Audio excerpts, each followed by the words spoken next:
So like I said in the last part, I'm going to skip over all the kind of teenager jobs. Where it starts to get to be a problem is as you get into your early adulthood, right? Had some friends fairly easily, never really felt that was a difficult thing to do in my life. More how to keep them has been an issue, as you'll probably see. I was a class clown. I definitely was a talkative kid, did a lot of talking when I should have been listening. Like I had said before, there was a stability that I'd gotten through to high school. It's not necessarily that I caused that many problems in high school. A few times here and there, I did get kicked out, unfortunately, for something that was horrible. Other than that, high school, just one big event, really.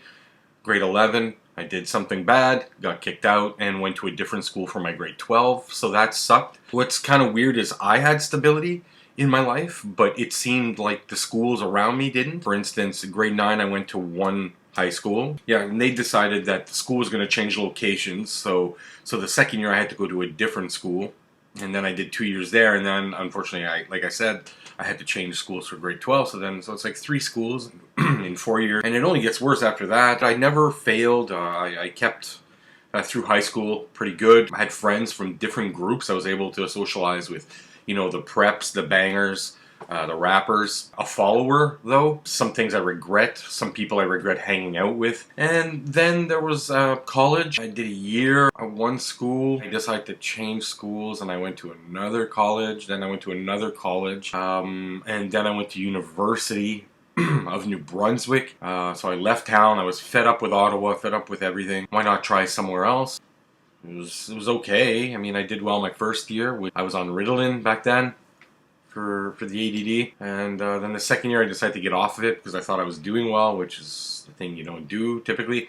And I immediately, as of November, 2 months in, 3 months in, I was out. And this is kind of the start of stuff. Like, I've not really spoken too much about why I got thrown out. It was a really minuscule reason that I dropped out of school. So the reason I dropped out of university in my second year, I was living on residence, so in residence. I accidentally, but is it accident? Well, it was accidentally, but I accidentally dropped a course. I felt my workload was too bad, but either it's the attention to detail, the logic, or whatever. I dropped a course and then was notified about a week later.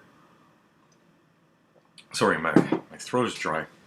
Then a week later I was notified by residence administration that I'd have to leave residence because I dropped down from 4 classes to 3, which brings you down from full-time to part-time, and therefore you're not allowed to be in residence. I may immediately freak out. I loved residence.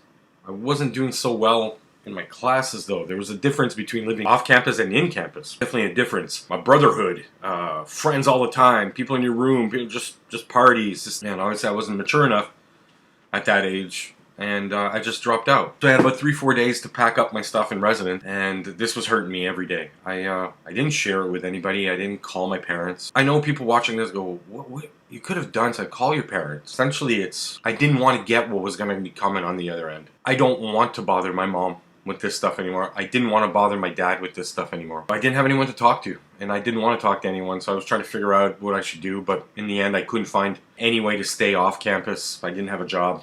Barely had any money in residence. They take all your money for your student loans, and so I just left. Yeah, school actually bought me a Greyhound ticket back home. Nice of them. I got a ticket home, came back to Ottawa, my mom's place.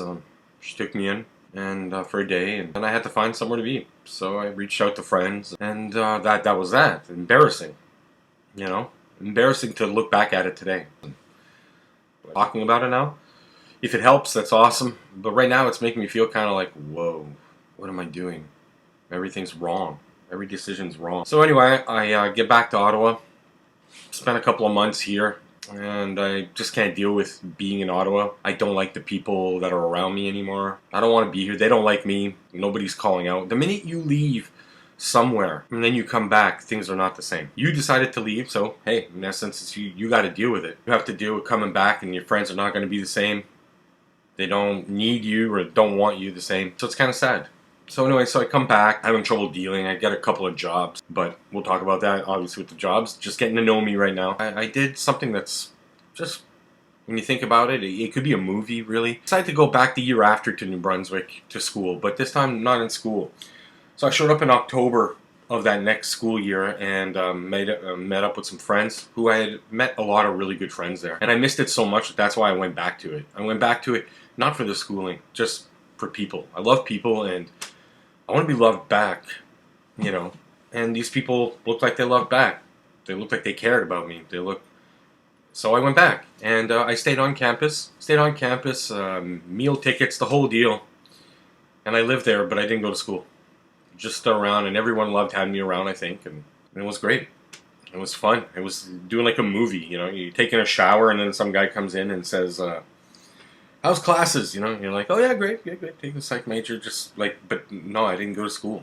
So that's kind of weird behavior, but it was fun. I did get a job there. I'll talk about that later in another episode. And as we move along, then I decided to go to Los Angeles, and things are starting to happen that are just kind of like, I can't explain it. It's like stronger.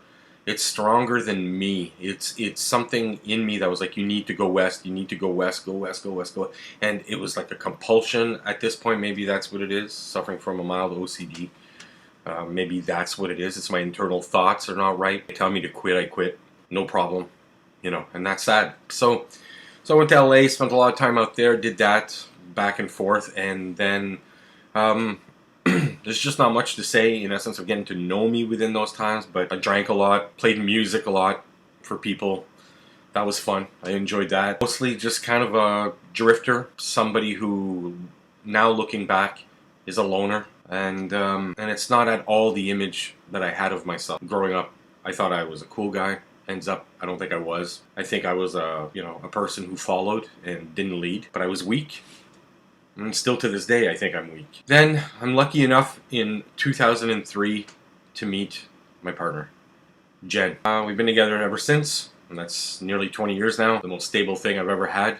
She keeps me grounded. We both have our faults. We both have our things that we have to deal with, but we're a pretty perfect couple for each other, and that's pretty cool.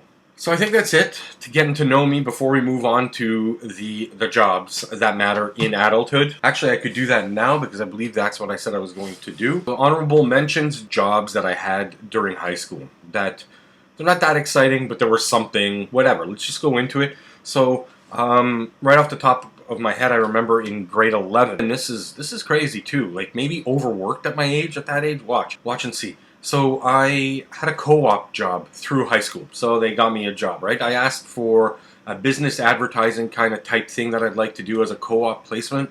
And they obviously, they came back with Zellers.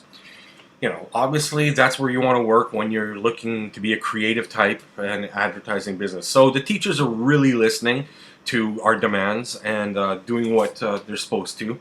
And so I'm working at Zellers from noon to 4. So I leave class in the mornings, head over to the local Zellers, which is a Canadian, just a store, like a Walmart, but called Zellers, but better than Walmart. I worked there. Did such good work there that they asked if I could work there part-time afterwards.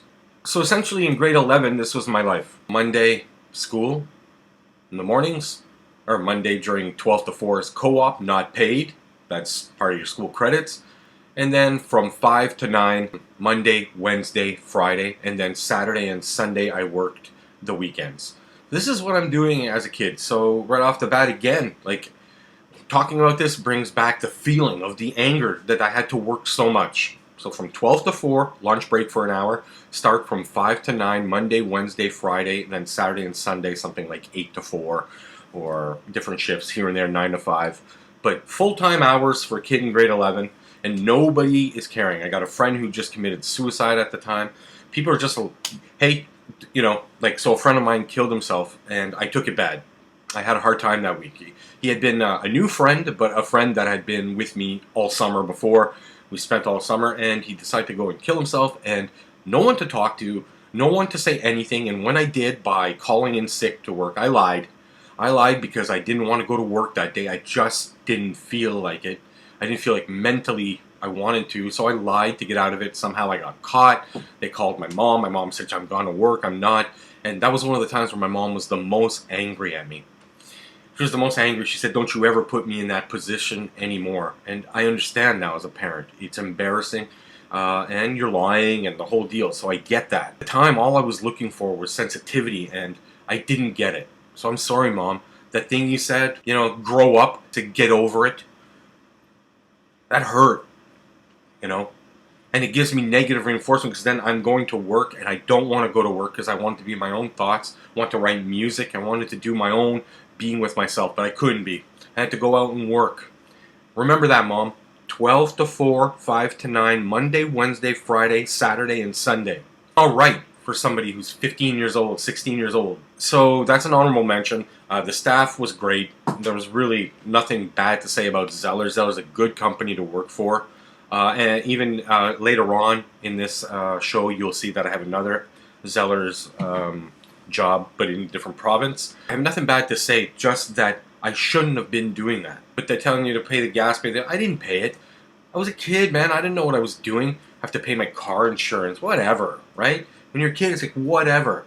Now looking back, I'm an ass. I just felt like the work. So an honorable mention was Zellers, and then I did probably 2 or 3 Metros. Those are like grocery stores in our area. They used to be called Loeb. So I went from 3 locations. I'm not going to tell you about all the 3 locations. All I know is there was one that's a special place. I'm going to make a special episode on that one, so I don't want to talk about that one right now. But the other 2 grocery stores that I worked at before that, in one of them, 5:55 at night, and this is a Loeb. It's called, I'll even say Loeb Beechwood for any of you local people. I worked at Loeb Beechwood. I'm just coming off the Zellers job. I'm looking to go away. I'm still working co-op though at Zellers, so now I'm working a different place. And I guess the honorable mention thing is that this is where I decided to start talking back. Obviously, I was getting older, and when authority would push me down after especially what happened at the other job that you guys heard about at the museum as a cafeteria runner, I wasn't going to take very much stuff anymore from anyone. So I was getting mouthy at my age. I was probably 16, 17 at this point as well. And so what happened is at 5:55 on a Sunday, I'm starting to close up the produce section. I'm putting lettuce away. I'm starting to get it closed. We're closed in 5 minutes. Nobody's in the store. My boss comes down and says, "What do you think you're doing?" I said, "I'm just putting stuff out. We're going to be ready for 6. It'll be all closed up and stuff." He started telling me that, there's people in the store. And then obviously I always kind of overdo things. So I kind of went like a bit dramatic, where I'm kind of like, there's nobody in the store. So that pisses him off a little bit. I'm like, there's nobody in the store and there's 5 minutes left before the store closes, so I'm just kind of shutting her down. And he's like, "You go get the lettuce that you just put in the fridge and come and bring it back." This is not good, because like in my head, things are not good with bosses. I really don't like them already. I've had probably 7 by this point in my young career. So I go, no, I'm not going to do that with 5 minutes left. It makes no sense. We're closing, and we're closing up. He said, "Did you talk back to me?" And I said, "Well, yeah, I just talked back to you." I did. I'm just saying it doesn't make sense. Like, we're closing. It's perfect timing. A couple of minutes. So he said, "Come with me." He took me to the back. He grabbed me. He threw me up against the cooler door and held me up against there and said, "Don't you ever talk back to me." His name is Serge, by the way, if ever he's still in the business. Scared me. I mean, he put me up there and he's like, "Don't you ever talk to me, I'm your manager." And all I said after was like, "Man, there's 5 minutes left." So I never really learned to shut my mouth either. I have problems with that. It's a skill I gotta learn, but I'm 45. I don't think I'll ever learn it. I just pretty much speak what's on my mind and let the cards fall where they may. So Serge, thank you for being an asshole, because we got him, I believe, demoted. My mother wouldn't tolerate anyone touching me, which was really amazing. I think then they had a meeting, and ends up, I think he lost a job, or he was demoted, or changed stores. I was changed departments, but now, they backtrack me. So now I'm not produce, which is a really cool job. I like it a lot. Now I'm packing and going to get carts. So it was like I guess it was a punishment for talking back, I guess, is what it was.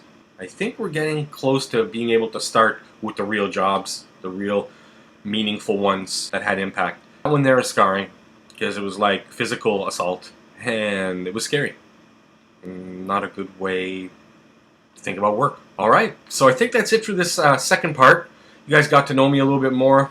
I'm a bit wishy-washy, but I'm trying to find myself on this journey, try to see something that might click in. A few times already, I've kind of gone like, And that's what this is all about. Hope you guys are enjoying this. Please subscribe to my channel. There's going to be, from now on, I'm going to talk about jobs in my more adulthood. Like adult, but enjoy the channel and enjoy the rest of the ride here in the journey. Please comment, subscribe, and like. Thanks, guys. Mr. Job Hopper. Take care.